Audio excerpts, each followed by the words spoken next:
Salam damai dan sejahtera di dalam nama Tuhan Yesus Kristus.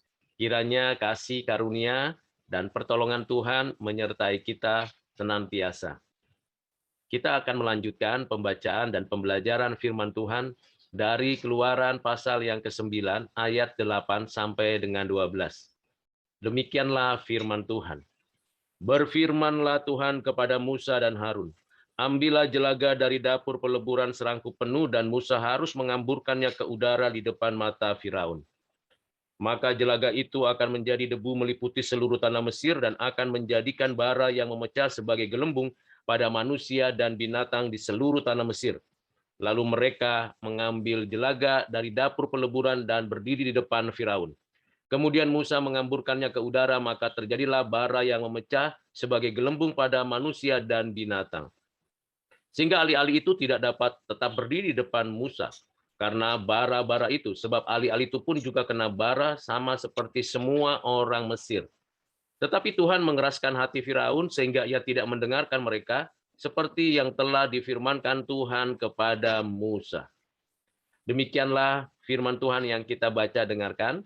Mari bersama-sama kita berdoa memohon kekuatan, pengertian dari Tuhan untuk dapat menjadi pelaku firman. Mari kita berdoa. Bapa, terima kasih untuk firman yang sudah kami baca dan dengarkan. Kami mau mengerti firman-Mu ini, dan kami mau menjadi pelaku firman-Mu. Tolong mampukan kami ya Tuhan dengan Roh-Mu, dan biarlah kasih-Mu menyertai kami. Dalam nama-Mu Tuhan Yesus, kami berdoa bersyukur. Amin. Pada tulah kelima, keempat, ketiga, kedua, dan ke-1, kita sudah menerima pesan Tuhan untuk bangsa Israel dibebaskan dari perbudakan dan beribadah kepada Tuhan. Dan Tuhan sudah memberi perintah kepada Musa dan Harun untuk menyatakan kuasanya dan memberitakan firman. Tetapi pada tulah yang ke-6 ini, di mana bara dijatuhkan ke setiap orang Mesir di tanah Mesir, mulai dari Firaun, istana Firaun, para ahli, semua orang Mesir terkena tulah ini. Tidak ada pengecualian, kecuali khususnya orang-orang Israel.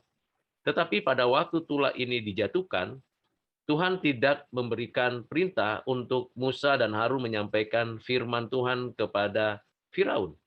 Musa hanya menyatakan bahwa Tuhan akan menghukum Mesir dengan bara api ini. Dan memang Tuhan menyatakan itu di depan Firaun. Semua orang Mesir dan binatang di tanah Mesir mengalami sakit yang sangat menyakitkan kulit tubuh karena bara api ini. Tetapi tetap saja Firaun hatinya keras. Di ayat yang 12 dijelaskan bahwa Tuhan mengeraskan hati Firaun. Jadi di sini ada suatu perubahan teks pengertian. Kalau di tulah pertama sampai tulah kelima dituliskan Firaun mengeraskan hati. Di tulah ke-6 ini Tuhan yang mengeraskan hati Firaun. Dengan kata lain langsung terus terang dikatakan di dalam teks ini bahwa Tuhanlah yang mengeraskan hati Firaun. Tuhan yang mengarahkan, memberikan suatu penekanan kepada Firaun. Dan Firaun sendiri memang berulang-ulang mengeraskan hati. Dengan kata lain di sini, kalau Tuhan sudah mengeraskan hati Firaun, maka sampai kapanpun Firaun tetap keras hatinya. Dan tidak ada yang dapat mengubahnya. Tidak ada yang dapat menggantikannya. Tidak ada yang dapat melebutkannya. Karena Tuhan yang berdaulat atas hatinya Firaun. Bapak, Ibu, Saudara yang kekasih di dalam Kristus, dengan pengertian seperti ini, beberapa hal yang kita perlu renungkan. Pertama, ada kalanya Tuhan tidak menyampaikan firman lagi, tetapi langsung kepada penghukuman. Ada kalanya Tuhan langsung menyatakan apa yang ada dalam isi hatinya. Dan kalau Tuhan sudah menyatakan itu, tidak ada yang bisa menghalanginya. Bahkan tidak ada yang bisa mengulur-ulur waktunya.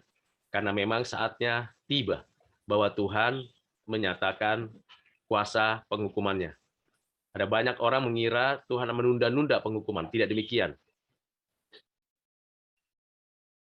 Kita bersyukur atas peringatan-peringatan Tuhan untuk kita juga tidak menunda-nunda apa yang diperintahkan Tuhan. Demikian Musa dan Harun tidak menunda-nunda apa yang diperintahkan Tuhan. Dan dengan berani menyatakan apa yang Tuhan mau nyatakan penghukuman. Tetapi para ahlinya orang Mesir, Firaun, orang-orang Mesir tidak menggubris. Mereka berpikir nanti juga akan selesai, akan berakhir. Apalah artinya menahan sedikit kesusahan dan kesulitan. Namun penghukuman Tuhan tidak berhenti di sana. Yang paling perlu kita pikirkan dan renungkan bukan hanya berbicara tentang penghukuman bara api itu, tetapi penghukuman yang paling menakutkan bagi siapapun adalah Tuhan mengeraskan hati untuk manusia menolak kebenaran.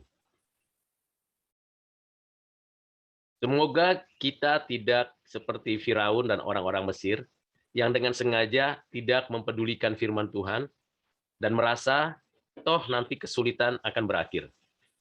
Jangan sampai kita pada satu titik di mana Tuhan yang mengeraskan hati kita. Kiranya Tuhan menolong kita untuk lembut hati dan mau mendengarkan kebenaran firman Tuhan. Mari kita berdoa. Bapak, terima kasih untuk firman yang sudah kami baca dan kami merenungkan. Kiranya Tuhan menolong kami supaya hati kami lembut, mau bersedia mendengarkannya, dan jangan biarkan kami mengeraskan hati seperti Firaun dan orang-orang Mesir yang tidak mau mendengar firman, mengabaikan peringatan Tuhan, bahkan melakukan hal yang jahat. Mohon belas kasihan-Mu, mohon kemurahan hati-Mu ya Bapa. Hanya di dalam nama-Mu Tuhan Yesus kami berdoa bersyukur. Amin.